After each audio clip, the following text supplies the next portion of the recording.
Good morning and welcome to week 3 of our journey through Isaiah 40 through 66. It was the day before Christmas, and all through the house, everybody was doing Hebrew. So it's time to do Hebrew, and we're going to do Isaiah 40 verse 31 this week for our Hebrew letters and Hebrew grammar. I love this verse. There's an old song from camp meeting. Those that wait upon the Lord will renew their strength. They will mount up with wings as eagles. This, no doubt, I will find myself singing in my podcast, which is not going to be tomorrow. On Christmas Day, I decided I would probably stay home. Santa might disturb him. So on Wednesday, I'll do my podcast on the verses, I believe, 25 through 31 of Isaiah 40. Well, let's learn the letters today, okay, shall we? I'll pause before saying the letter and see if you can come up with it, or you can pause the tape. Ideally, pause the tape before I say what the answer is. We will get into vowels eventually. I've been scattering them in, but officially I've not started on the vowels yet to try to make sure you get the consonants. It takes a long time to get the consonants, unless you're just exceptionally gifted at this, which you may be. I had a Hebrew professor in seminary who said that he could tell how good you really were at Hebrew by how well you could pronounce the letters. Well, by that standard, I'm still getting there, unfortunately, after 30 years. So I'll pause. Ready? So that's a Vav. Vav, it's a Shavah. This is a Kof. Kof, like a Q, but make it with the top of your mouth. Kof. And then this is a long O, holum there. So vaho, vaho. And then this is another vav. However, I think actually that holum should be on top of the vav. We call that a holum vav, which is a really long O. I mean really long. The holum is long, but the holum vav is really long. Not really. The holum vav is historically long sometimes, which means it's been long for a very long time in this group of Semitic languages. So probably the holum goes over the vav, and we would call that a holum vav, which is a really long O. I'm transliterating that as an O with a hat on top of it. You have your regular long O with an O with a long macron on the top. This is a hat long O, historically long O. Again, if you stay with me long enough, I'll explain these things. And then we have what letter is it? It's a yod, and then this is a sere. So vakoye,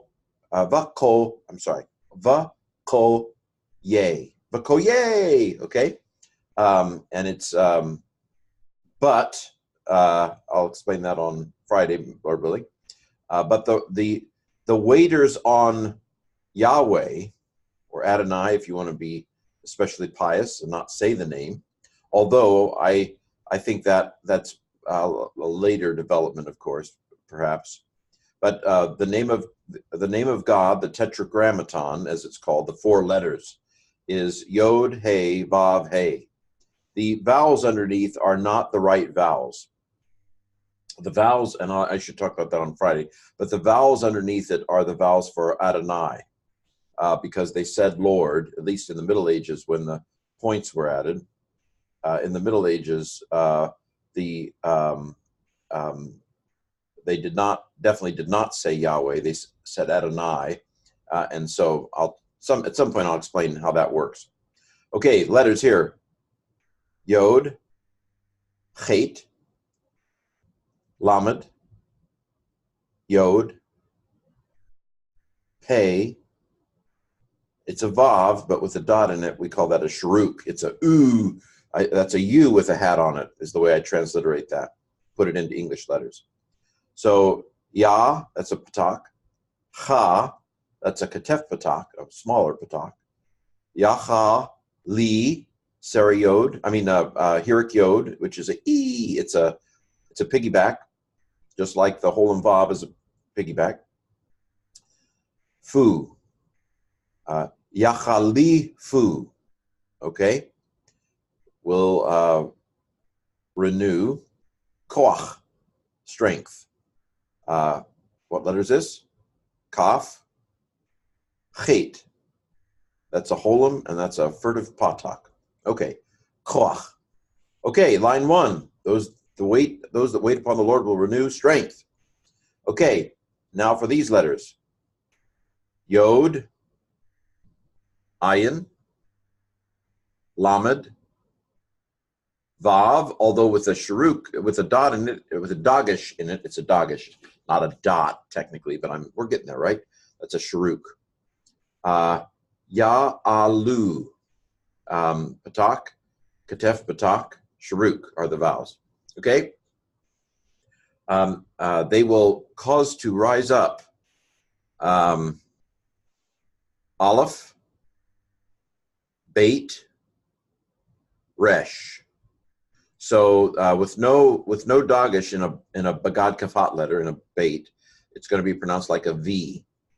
A, Ver, Sere, Segol are the names of these two. That's transliterated with an E with a macron over it, but it's pronounced A. And then this is a short E, Segol. Okay, so they will cause to rise up wing. The wing will rise up like eagles. So this is a kaf, nun, sheen, resh, yod, hirik yod, that's a long vowel, e, final mem. The final form of mem looks different from the medial or initial form of mem. It's like a square. Mem goes square at the end.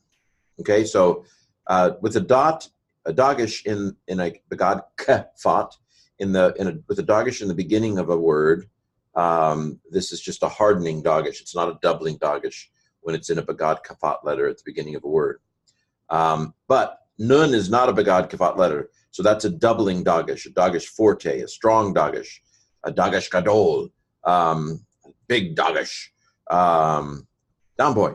So this is kana sharim, like eagles.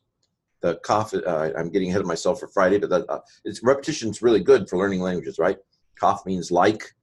Now this shava, underneath a doubled letter shava is a vocal schwa. So it's not. There are silent schwas and there are vocal schwas. This is a vocal schwa because it's under a doubled letter. So kana n. Shah, kamatz, hirik yod, reem. Okay, next line. Do you know the letters? Yod, resh, vav, but with a dagish in it, it's a sharuk. Ooh, okay.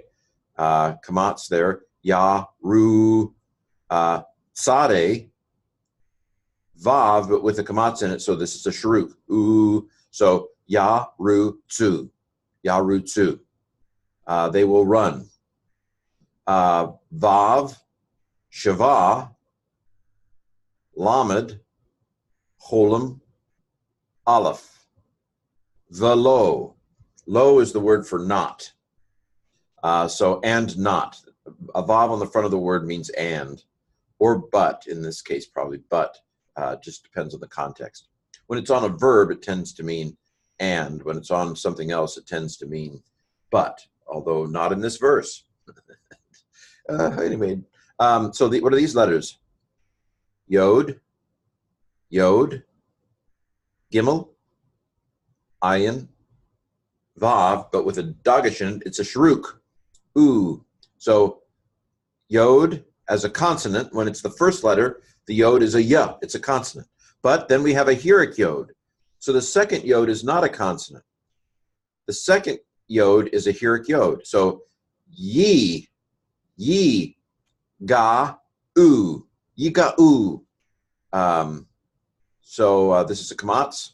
Okay, so they will run and they will not grow weary. The final line, what are these letters?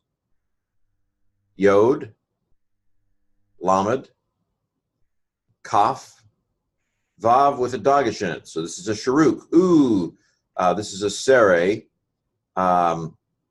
Sere is a long vowel, and so after a long vowel, a shava is vocal. So yel, Yelaku. They will walk. This is from halak, to walk. Velo, same structure here. Vav, lamed, ayin, shava, holam. Velo. They will walk and not. Yod, hirik, yod. Ayin, kamatz. Pei. Vav with a dagesh in it is an sharuk. Ooh. Okay. So notice the parallelism of the structure here. They will not, I mean, lots of parallelism here. Hebrew is a very poetic language. They will not faint. What do I want to say about this? Oh, the pei. Now, with the two letters, they're in the Bagad Kafat letters, Beit, Gimel, Dalet. The Beit and the pei are the two that are actually pronounced differently, depending on whether they have a dagesh in them or not.